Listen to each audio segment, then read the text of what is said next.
everybody and welcome to today's video. I am Andrew from AOTC Studio and I'm going to be telling you what the top 10 Death Guard units are for competitive play in 9th edition. So the 10 best ones that you'll want to bring with you in a list for a competitive game.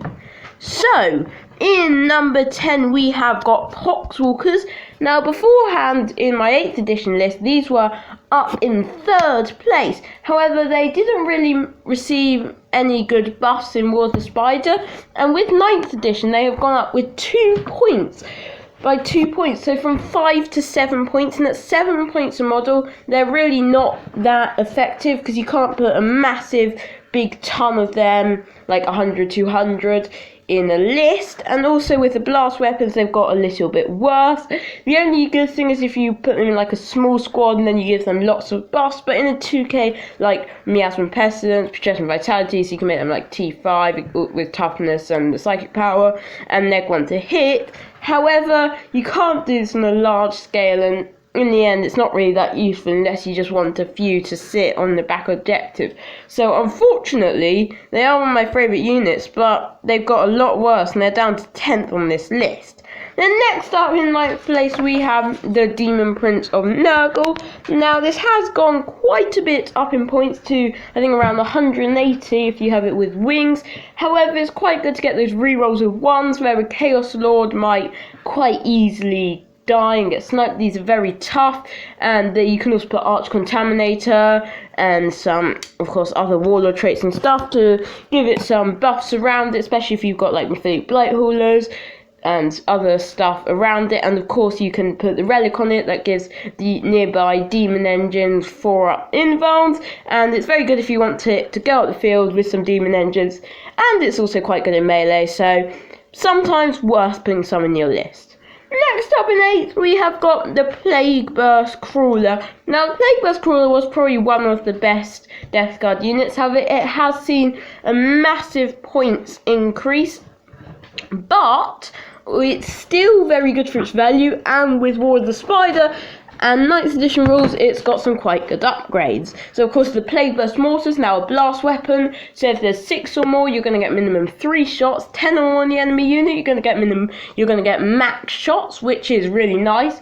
Entropy Cannons, of course, they have the War of the Spider stratagem where you can make them in plague weapons, which is of course really useful, and they can do minimum 3 damage, which makes them a lot more reliable, and particularly as plague spitters have gone up in price they might be the better option. However, plague spitters with move and shoot without penalty, it's going to be really useful if you want to advance them up the board, and with the 4-up invuln with demon engine relic. Next up, of course, we have Death Shroud Terminators in 7th place.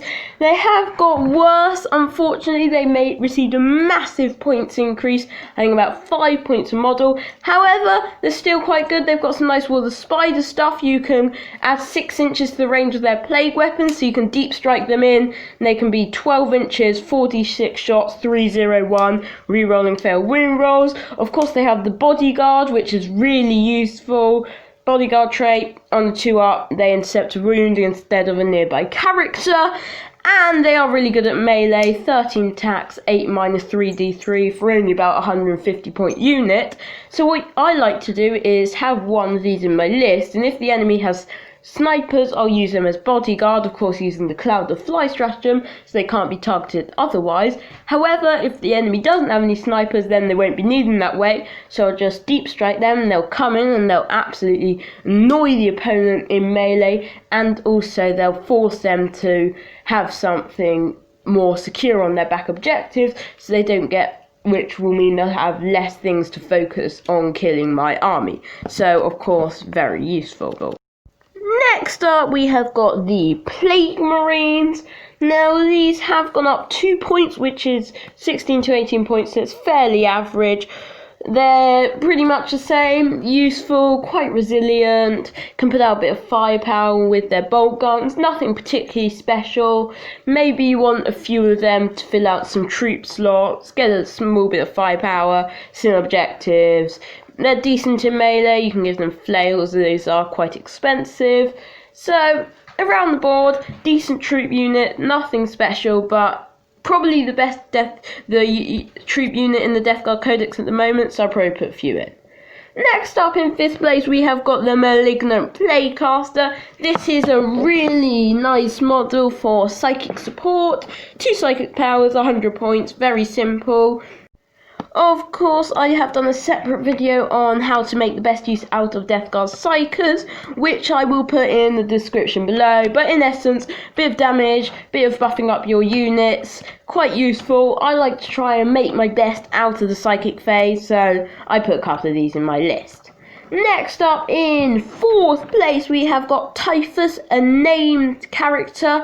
He is about 165 points and he's basically a slightly better Lord of Contagion who can give +1 strength and toughness to nearby Poxwalkers. Doesn't mean much, as I said, Poxwalkers aren't that great in this edition, but he can, if you've got 1 HQ choice, you can be a Psyker, melee character and deep strike all at the same time, so in the combat patrol very good, and even in a bigger game quite useful.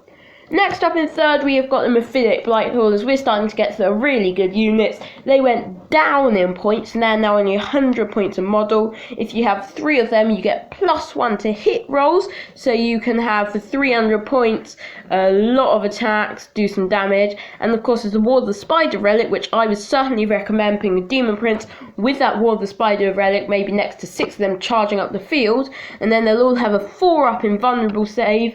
If it's a Demon Prince you can be re-rolling ones to hit, and you can maybe even use the Worm Spitter relic, which is a replace a bolt pistol, so maybe put it on like a Malignant Playcaster or something. If that hits something, then anything that targets that becomes a plague weapon. So you could perhaps, with Arch Contaminator as well, be re-rolling all rune rolls on your multi-mouters and missiles, because there will be plague weapons, so it can be OP, good combo, and gives cover to improve nearby infantry units. So Plague Marines get an effective 2-up save, which is really useful. You could certainly build a list around 6 or 9 of these charging up the field, and generally a very useful unit, and certainly one that I would include in my list, and at the very minimum at least one of them to just give some cover to nearby infantry. Next up in 2nd place we have Blight-Lord Terminators. These are really good models, they're quite resilient. They have gone only up 2 points a model, so not too bad. They're quite, of course, resilient. 2 wounds, 2-up save, 4-up invuln, 5-up feel no pain. Similar to the Death Shroud, very resilient unit. They do also all equip with at least 1 melee weapon. I would recommend the Bubotic Axe, +1, -2, 1. So they're quite good at melee, and they can all have a combi weapon of your choice. And of course you can combine that with the Worm Spitter relic I was talking about, turning them into plague weapons, and Arch Contaminator. So you can do a lot of damage with these if you've got like combi plasma guns as plague weapons, really useful. Of course you can give them up for melee, although it's not as good now. The the thingy went up by 5 points. Sorry, it's called the, I have literally completely forgotten, Flail of Corruption. There we go, I'm an idiot, but let's continue. So that's gone up by 5 points, but it's still a really good melee weapon. Damage carries over, D3 hit rolls. It's useful, and of course with Death to False Emperor and the extra attack does another D3, so certainly quite good. And there's another stratagem, so you can make a rapid fire, so a bolt gun or a combi bolter, double its amount of shots. So if you have all of these with combi bolters, you can have rapid fire 4 on those combi bolters, which can be 8 shots a model, and that can be with re-rolling to hit. You can make them a plague weapon with Worm Spitter. You can use another stratagem to get them +1 to hit, and you can really buff them up a lot.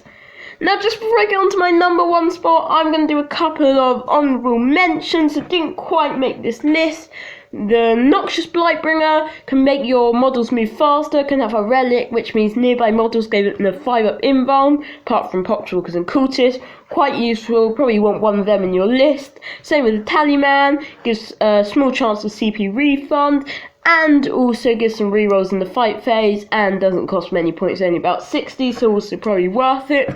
And there's of course the Plague Surgeon. You could have one of these in your army. If you combine a relic and the stratagem, you can make it so nearby friendly models within 6 inches reroll 1s and 2s are disgustingly resilient, adding resilience to your already resilient army. So they're also quite useful. Fortunately, didn't quite make this list. Now let's go on to the number 1 spot. The number 1 spot is, without a shadow of doubt, the Foul Blightspawn. There isn't any dispute. I didn't even have to think to put this. This is by far the greatest Death Guard unit, if not one of the best units in the whole game, for a variety of reasons. So it's only 85 points, which is ridiculously cheap. I certainly have 3 of these in my list, as many as they will allow me, because not only do they have a flamer that's already probably worth about 100 points, 2d6 strength, d6 shots, and here's the great thing, AP auto hitting, AP 3, flat 3 damage. Ridiculously overpowered.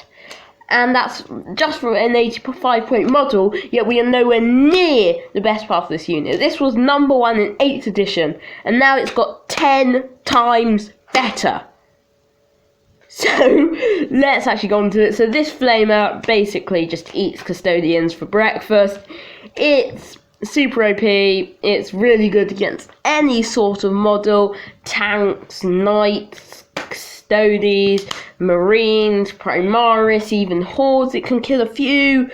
Really, really OP, but we're still not the best part, and that is, of course, its special ability. That means if you charge and end up within 7 inches of Foul Blightspawn, you fight as if you didn't charge. Now, with the 9th edition changes, because now on your enemy's turn you fight first, what this means is if the opponent charges you, you can fire Overwatch, of course, and then after that you can fight first. So if you just have melee units at the front, they charge you, but that's not a problem because you fight them before they can fight you. This effectively means that any melee army fighting against Death Guard, if you've got these Foul Blightspawns and they are safe, they are useless. Literally useless, because like Blood Angels, Custodies, Orcs, Tyrannids, and the list goes on, all of those, they're going to charge into you, and if they get into melee, they'll do damage.